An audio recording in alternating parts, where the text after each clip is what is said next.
New jokes. Okay, wait. Everybody's really upset in New York about what J-Lo said. Who's a New Yorker? Clap it up. Woo! Who wanted to clap but felt they couldn't because of J-Lo? Okay.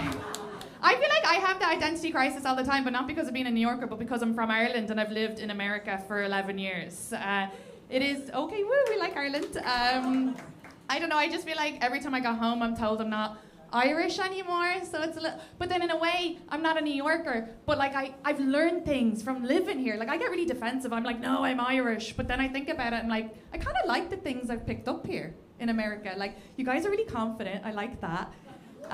You guys really like yourselves, that's fucking weird. But in Ireland, we're not allowed to like ourselves, so I think it's kind of nice. So I thought about it and I was like, I like the things I've picked up here. I haven't picked up a gun yet. But who knows? And then like things like I'll go home, I don't know, because in Ireland, everybody's very friendly, everybody's smiley, everybody's really nice. And you just can't be like that here, you know? And so then I go home and they're like, why are you such a bitch? And I'm like,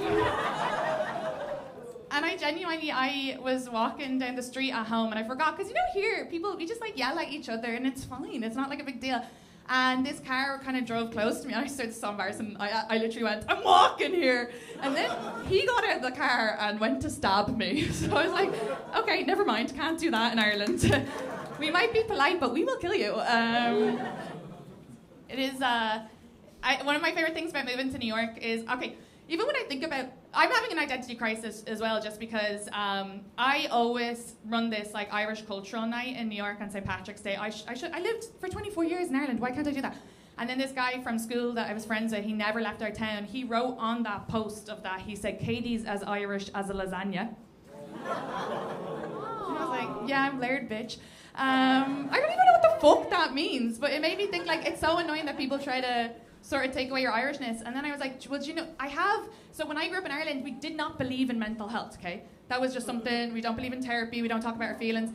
And then I moved here, and you guys really believe in it. Like New Yorkers, it's just because they don't have time to deal with your mental health issues, you know? You'll be talking to a New Yorker, and they're like, you know, you don't have to be mentally unwell. And I'm like, nobody ever fucking told me that, to be honest.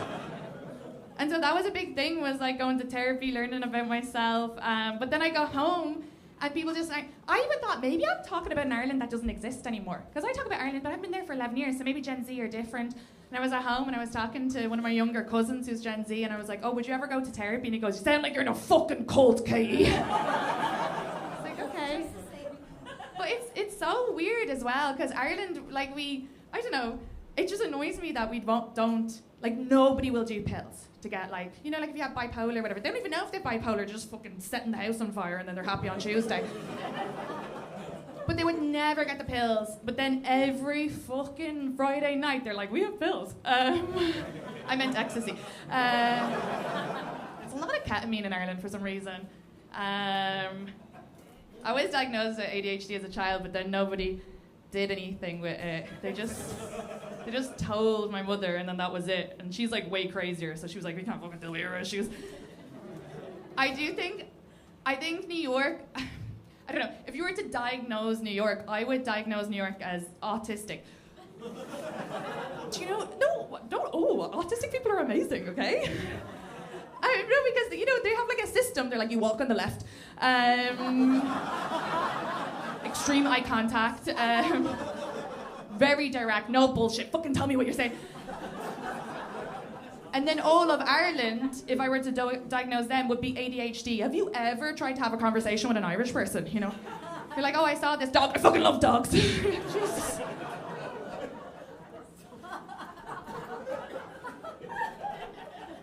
Because this is new material, I am going to talk about the fairies. So, this is really one of the things that's hard about being a stand-up comedian, is the material has to be relatable for you guys to fucking get it, okay?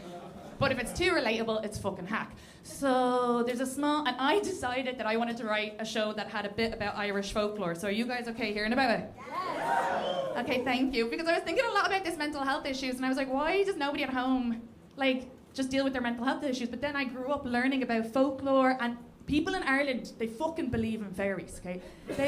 No, I swear to God, they protested because a fairy tree was going to be cut down, and so now we have like a wonky motorway in Ireland. It's just a bit mental. There's this pool in Ireland, it's a small little well in the middle of the country, and for hundreds of years Irish people would go there because if you dip your head in it for 10 seconds, it cures you of your sadness, depression. And then because of modern science, recently they tested it, and that pool is just full of lithium. So Irish people are like, no, I won't take the pills, I need to dip my head in it for 10 seconds. We're a strange country because we took Catholicism, but we kept paganism, okay? We have people in the country who have cures. They're passed on from daughters to I don't fucking know. But all I know is it works. Because when I was small, I had warts on my hand. They tried all of modern medicine, nothing would work. And my dad's from the countryside, so he was like, fine, we're taking you to the warts lady.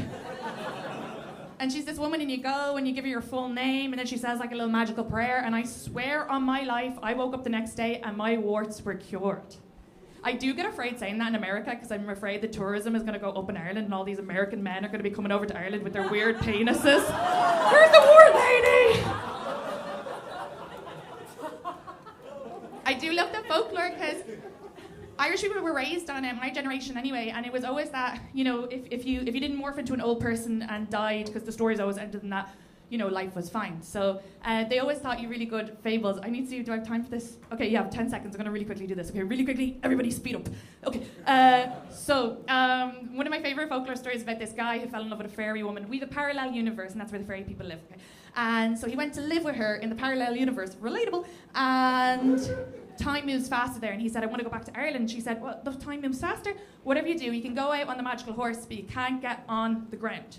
And he goes, okay. He goes out on the magical horse. He sees an old man needs help. He gets off to help him because men always have to fucking fix things. And when he got off the horse, he morphed into an old person and he died. And that's the end of the story. But it's a great one for little girls to hear because it teaches them that men will never listen. Okay, thank you. Bye.